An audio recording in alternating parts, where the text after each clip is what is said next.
Assalamualaikum warahmatullahi wabarakatuh. Bertemu lagi bersama saya Sinta Zulendra, jurusan Administrasi Pendidikan Universitas Negeri Padang. Baiklah, seperti biasa, kita akan membahas suatu topik yang berbeda dan masih dalam konteks organisasi, bagaimana persoalan komunikasi yang terjadi yang ada kaitannya dengan lembaga secara keseluruhan pada kondisi pekerjaan yang secara langsung ataupun tidak memberikan dampak pada persoalan kinerja yang disebut dengan lembaga, organisasi atau perusahaan. Dan untuk kali ini kita akan melihat bagaimana persepsi saudara atau pemanfaatan sebuah lembaga terhadap komunikasi yang disebut sebagai komunikasi publik adalah sumber. Dan komunikasi publik ini apa yang membedakan komunikasi ini atau komunikasi publik tersebut dengan komunikasi yang lain seperti komunikasi kelompok kecil, komunikasi interpersonal, dan komunikasi yang akan kita bahas pada pertemuan untuk hari ini. Kalau dari sini konsep komunikasi pada prinsipnya sama, proses pertukaran informasi, proses penyampaian message dari satu sumber kurang satu sumber kepada orang lain atau kepada lawan bicara atau kepada pihak yang kita sebut sebagai komunikan atau komponen. Dan untuk komunikasi publik, pertukaran pesan yang dimaksud adalah dengan sejumlah yang kadang-kadang sejumlah orang, maksudnya sejumlah komunikasi yang kadang-kadang batasannya agak sulit meski memang tidak seluas komunikasi massa dan sejumlah orang yang berada dalam sebuah organisasi atau termasuk mereka yang di luar organisasi ini yang disebut sebagai komunikan dari komunikasi publik bagi sejumlah orang, dan bisa berarti tentang komunikasi kecil itu antara 5 sampai 7, yang lebih dari itu kita menyebutnya komunikasi publik bisa 20, 50, 100, bahkan beberapa seseorang. Dan juga komunikasi publik menyebutkan dan juga komunikasi publik bisa dilakukan secara tatap muka maupun melalui media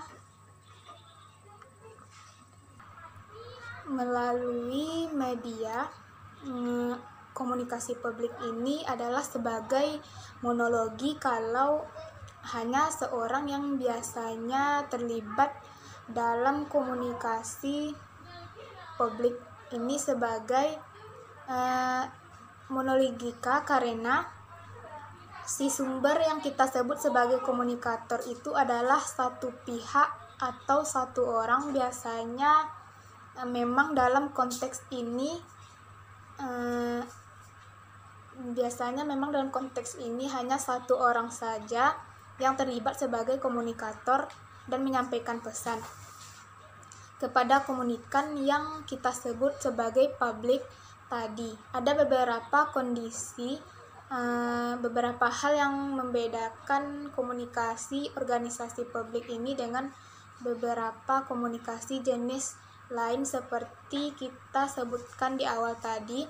Apakah komunikasi interpersonal nyata, komunikasi kelompok kecil, misalnya kita lihat dengan kelompok kecil, komunikasi publik biasanya berorientasi pada isi sumber, komunikator pada pembicara, sedangkan pada komunikasi interpersonal atau termasuk kelompok kecil itu terdapat hubungan timbal balik, artinya selevel di antara pembicara dengan si penerima, antara komunikator dengan komunikan, komunikasi dua arah yang seimbang, dan pada komunikasi organisasi publik atau komunikasi publik ini pembicara menguasai atau mendominasi hubungan, dan pada komunikasi yang tidak berkelompok atau tidak lebih dari 5-7 orang sebagai komunikasi kelompok sebagai komunikasi publik.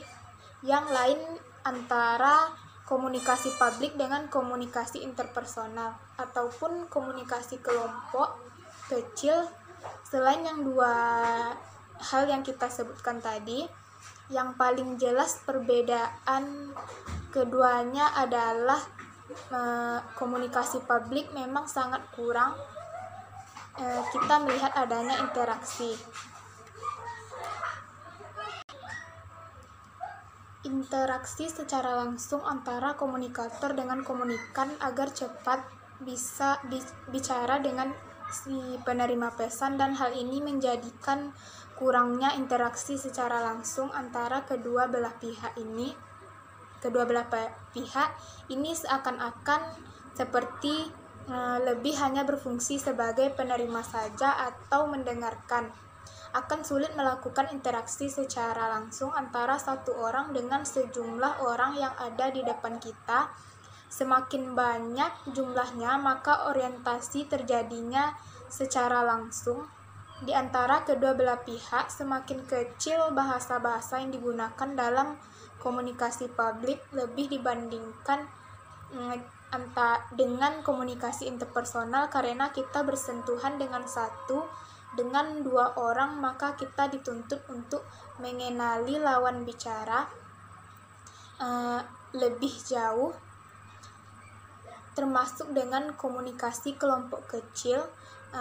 Tetapi pada dasarnya komunikasi publik yang terindikasi dengan sejumlah orang atau banyak orang yang kita sulit memprediksi mereka untuk mengenali mereka satu persatu, maka kita ambil garis titik tengah untuk menggunakan bahasa-bahasa istilah yang jauh lebih umum, yang memungkinkan untuk dipahami dan dimengerti secara umum pula oleh orang yang paling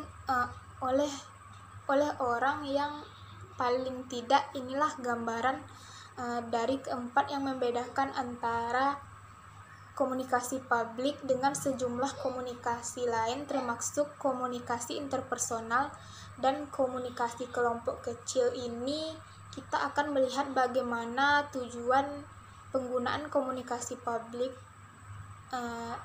ini dalam proses interaksi untuk menyampaikan pesan dari lembaga tersebut kepada sejumlah orang yang boleh jadi orang yang dimaksud, sejumlah orang yang dimaksudkan itu yang kita sebut sebagai komunikan atau publik, itu adalah mereka-mereka yang menjadi konsumen, yang menjadi target, dan atau target market dari lembaga atau perusahaan kita.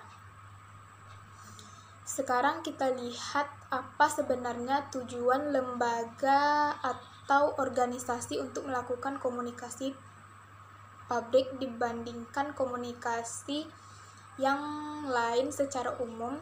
Komunikasi publik utamanya dilakukan oleh sebagian besar lembaga, oleh perusahaan, adalah dalam rangka memberikan informasi pada sejumlah besar masyarakat, sejumlah besar orang, maka kita sebut sebagai organisasi. Misalnya mengenai aktivitas-aktivitas lembaga, aktivitas-aktivitas perusahaan, termasuk produk dan hasil produksi dari organisasinya.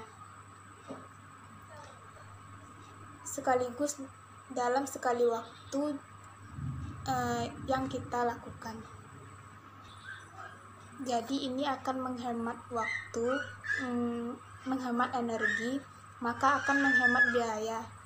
Selain itu, komunikasi publik sebenarnya juga memiliki tujuan untuk menjalin hubungan antara organisasi dengan masyarakat atau dengan mereka-mereka yang ada di luar organisasi. Dan komunikasi publik juga sebenarnya kalau kita coba analisis lebih jauh untuk digunakan dan memberikan hiburan kepada semua orang yang disinyalir sebagai mereka-mereka yang punya dampak atau memberikan dampak yang terkendali dan dari hadirnya lembaga atau organisasi di tengah-tengah mereka. Dan tujuan itu sebenarnya satu sama lain berhubungan dan sulit untuk dipisahkan.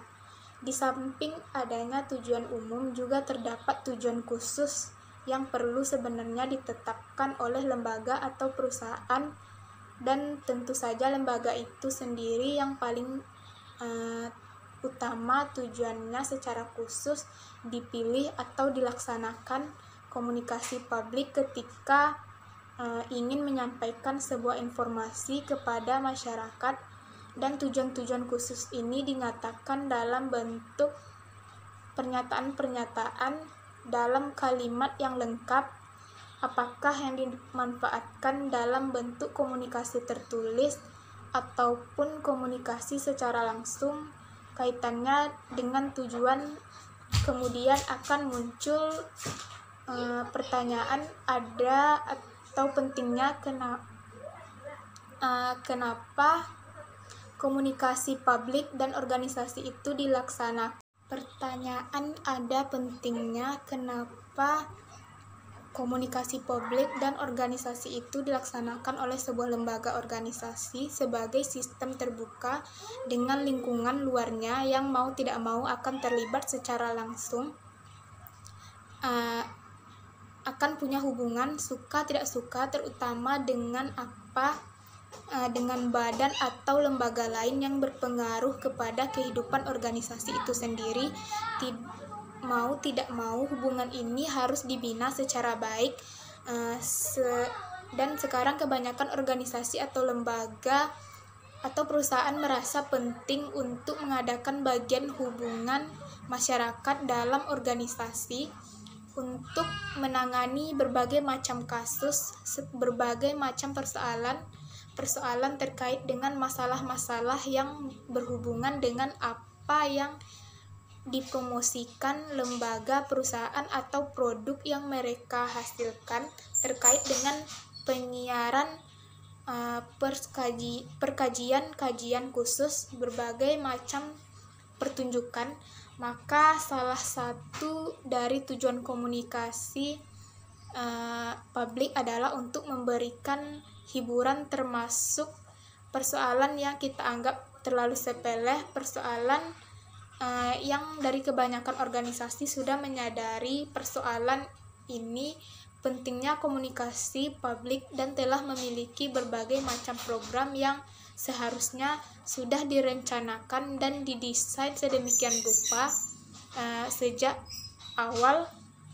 Dan hal ini dapat kita lakukan, kita lihat dengan banyaknya sekarang yang kita jumpai di berbagai media yang digunakan untuk lembaga dalam rangka proses komunikasi publik dunia, seperti promosi, merupakan majalah, surat edaran, poster, dan lain sebagainya. Sekarang kita coba kenali bagaimana sebenarnya langkah-langkah yang harus dilakukan sebagai bentuk persiapan kalau seandainya nanti ada dalam sebuah lembaga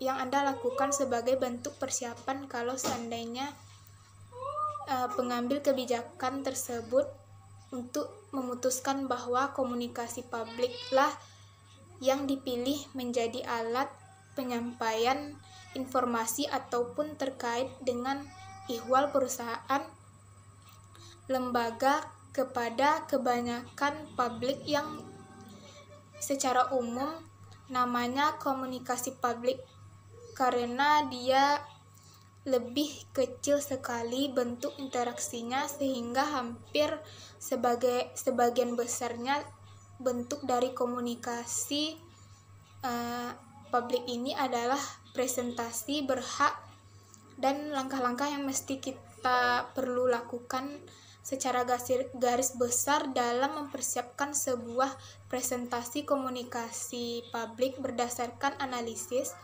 pentingnya. Jadi presentasi organisasi dari komunikasi publik menjadi penerima pesan yang akan disampaikan. Pembicara harus menjawab pertanyaan dan mengumpulkan berbagai macam data atau mempersiapkan presentasi untuk materi yang akan disampaikan pembicara, dan hendaknya dapat mempelajari berbagai macam cara yang berapa besarnya pendengar dan bagaimana latar belakang mereka, termasuk latar belakang demokrasi dan psikologi mereka. Setelah itu baru topik-topik yang diduga akan disukai oleh pendengar. Materi yang akan disampaikan pembicara hendaknya dapat mempelajari berbagai macam cara, berapa besarnya pendengar, dan bagaimana latar belakang mereka, dan mengetahui atau mengenal tentang keadaan pendengar, atau mungkin membaca mengenai perspektif dari pendengar, calon dari publik yang akan kita temui sebagai komunikannya. Kita kemudian si komunikator yang sudah dipilih ini harusnya punya data, sehingga harus mengumpulkan sebaik mungkin data tentang pendengar dan harus belajar tentang sikap dan karakteristik mereka, sehingga apa yang mereka atau orang-orang yang prediksi bisa dikenali, sehingga si pembicara seakan-akan menjadi bagian dari sistem dengar ini. Orang tidak kenal, dan dalam sistem ini ada pendapat bahwa tidak kenal maka tak sayang maka tak cinta. Dengan menganalisa karakteristik mereka, kita masuk dengan strategi-strategi yang mungkin cocok dengan mereka ini. Kemudian yang ketiga, seharusnya terkait dengan posisi-posisinya yang akan menjelaskan bagaimana reaksi pendengar menurut pikirannya. Jadi ada analisis tertulis. Bagi pemula penting kalau memang sudah punya pengalaman banyak, tapi paling tidak ketika memulai ini perlu analisis tertulis. Dalam prospek ini kita harus melakukan apa ketika kondisi ini terjadi, kemudian kita akan langsung dengan cara apa. Selain itu, langkah-langkah harus dipersiapkan.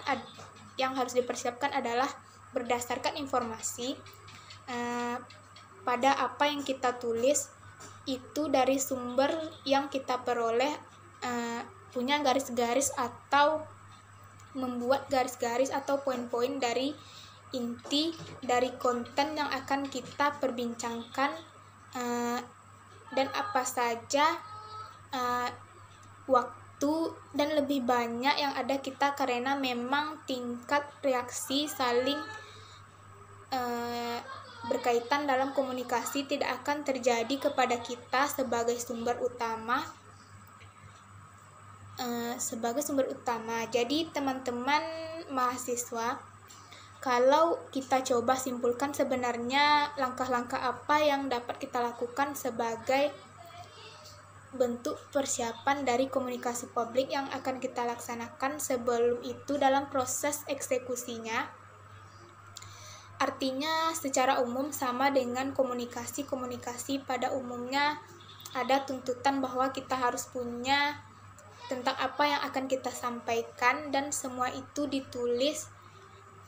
Ada poin-poin khusus nanti, dan jam berapa bagian yang akan kita lakukan. Dan yang kedua adalah mengenal dengan cukup baik siapa yang menjadi target, siapa yang akan jadi komunikan, dan karakteristik mereka kita bisa menilai, dan semoga mereka bisa memahami sehingga komunikasi yang kita lakukan bisa masuk dalam konteks berdasarkan siapa yang menjadi target dari pendengarnya. Jadi secara umum komunikasi itu sama saja untuk bisa efektivitas kita harus masuk di hari yang sama. Pembicara kita dan calon pendengar kita, semakin kita kenal dengan mereka, semakin kita tahu akan maksud dengan strategi atau cara komunikasi yang bagaimana saja. Misalkan berbicara dengan strategi atau cara komunikasi yang bagaimana, sama saja misalkan berbicara dengan anak kecil, gimana berbicara dengan yang lebih muda, gimana dengan orang yang lebih tua, berbicara dengan konsekuensi tertentu dan kemampuan dengan keterbatasan tertentu. Ada sesuatu dan ada strategi yang mesti kita desain dan mesti kita rubah penyampaian komunikasi. Dan masalah yang masih kita pikirkan, gimana persiapan presentasi yang baik itu hendaklah diikuti dengan cara penyampaian yang baik pula, sehingga memungkinkan komunikasi itu menjadi lebih efektif dilakukan. Dan ini seringkali dilupakan oleh banyak orang, dan kualitas penyampaian presentasi dalam proses persiapan itu, apakah secara lisan atau tertulis, ditentukan oleh pesan yang sengaja dimaksudkan oleh pesan yang tidak disengaja. Ini menjadi berbeda pesan yang disengaja ataupun pesan yang tidak disengaja.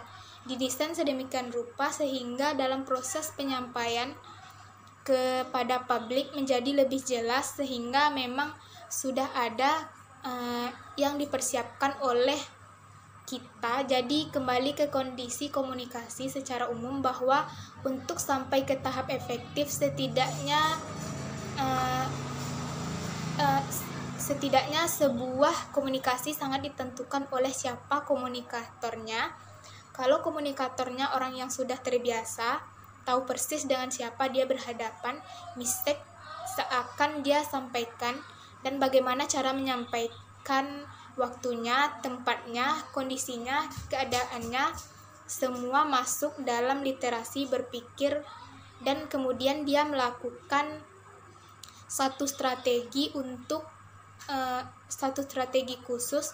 Dan kalau begini, maka ini eksekusinya, kalau seperti ini keadaannya, maka harus ini didesain sedemikian rupa, ini diperbaiki, maka semakin baik persiapan kenaikan, dan kita hadapi bukan 12 persiapan kenaikan kita hadapi bukan 12 orang, tapi banyak orang, sejumlah orang dengan segala karakteristik yang berbeda.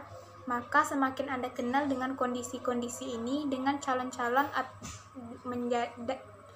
dan dengan calon-calon target atau menjadi komunikan, Anda semakin mempermudah Anda melakukan presentasi atau melakukan komunikasi publik dengan mereka atau pembicara. Dalam konteks ini bertanggung jawab memberikan presentasi yang berharga, yang punya nilai dan areal yang memungkinkan atau memaksa si pembicara untuk presentasi yang kita sampaikan semuanya memberikan pengaruh satu sama lain. Artinya apa? Banyak yang diperkirakan yang harus dipersiapkan karena satu sama lain saling memberikan pengaruh terhadap efektivitas komunikasi yang akan kita berikan. Dan yang terakhir adalah soal perencanaan kunci strategi yang terbaik dalam sebuah komunikasi adalah mendesain rencana komunikasi ini secara tepat dan detail.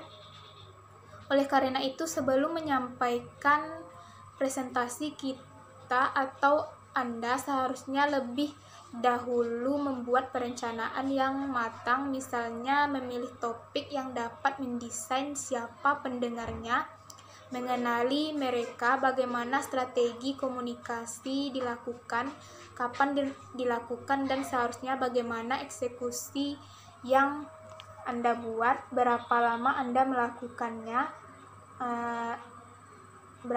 berapa lama Anda melakukannya, dan itu kapan. Tanya jawab diberikan kepada kita dan didesain sedemikian rupa, kelebihan dan intinya. Kalau ini terjadi, maka ini harus Anda lakukan, dan kalau ini terlupakan, maka ini harus Anda perbaiki.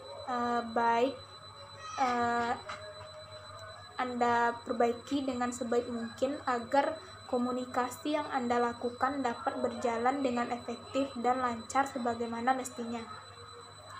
Baiklah, hanya itu saja yang dapat saya sampaikan. Jika ada kata-kata yang salah, saya mohon maaf. Saya tutup dengan Assalamualaikum warahmatullahi wabarakatuh.